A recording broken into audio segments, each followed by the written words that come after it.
conversation very quickly, and I always keep an eye on that, right? Because Napoleon Hill, first guy to publish it. Successful people make quick decisions very confidently. Never look back, never second guess themselves. Unsuccessful people, or everyone else, should I, shouldn't I, should I, shouldn't I? Okay, I'm gonna do it. And even after they do it, they start, maybe I shouldn't have done it. Maybe I should do it, right? And so that impresses me. When I talk to somebody, there might be things I forget, but there's certain things like how quickly you made the decision, I remember that. I know exactly. I put a lot of weight on that. Because I know that when Napoleon Hill was being interviewed by Andrew Carnegie, the richest man in the world, Andrew Carnegie, do you guys know the story? Andrew Carnegie asked him, I have an assignment for you. It's going to take 20 years. Napoleon Hill is a broke law student. Broke law student. He's like, I'm going to make a little money by interviewing some people. Somehow, he landed the richest man in the world, Andrew Carnegie. And Andrew Carnegie said, you know what? After a couple hours, interview's just getting started. Come to my house. And Napoleon Hill's like, oh, thank God, I have money for a hotel. So he's with the richest man in the world, spends 3 days. At the end of the 3 days, Andrew Carnegie's like, this is the guy. I'm going to give you an assignment. It's going to take 20 years, and I'm not going to pay you. And he had a stopwatch under his desk. Napoleon Hill didn't know that. Napoleon Hill's like 22 years old. Andrew Carnegie, 55 years old, richest man in the world. And if you YouTube Napoleon Hill, Andrew Carnegie story, it'll come up, and you'll have the real Napoleon Hill talking about it. He's a little guy, kind of a high voice, high-pitched voice. Anybody ever heard him? Yeah, right?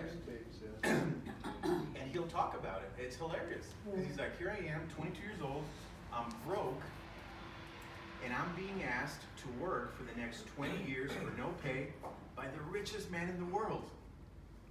Like, how screwed up is that, right? Think about that. Imagine if you're in that position, you're broke, and the richest man in the world is saying, hey, come do this assignment, this project for 20 years. I'm not going to pay you. What I'm going to do is I'm going to give you letters of introduction. That's how they did stuff back then. I'm going to introduce you. Here's one of Henry Ford, Thomas Edison, the Wright brothers, the Wrigley's, Firestone, started Eastman, who started Kodak, right? They're the players, the guys that changed the world. And he timed them, gave them 60 seconds. Napoleon Hill didn't know he was being timed. And in 30 seconds, Napoleon Hill says, not only will I take that assignment, you can count on me to finish it. Dude, he committed the next 20 years of his life in 30 seconds. The next 20 years of his life. And we have guys that think we're crazy because we're asking them to commit a few $1,000s in an hour. Dude, an hour? Right? Elon Musk, somebody was talking about Elon Musk. He's famous, if you read his book, for making billion-dollar decisions in 60 seconds. It's one of the things he's famous for. Billion-dollar decisions in 60 seconds. So hopefully that changes perception a little bit. Maybe if you thought that asking somebody to stroke a $12,000 check for the life insurance policy in one phone call was a lot, realize that we're still playing very small when we do that. We have guys asking for $1 billion in 60 seconds. Napoleon Hill, almost 100 years ago, his next 20 years of his life in 30 seconds.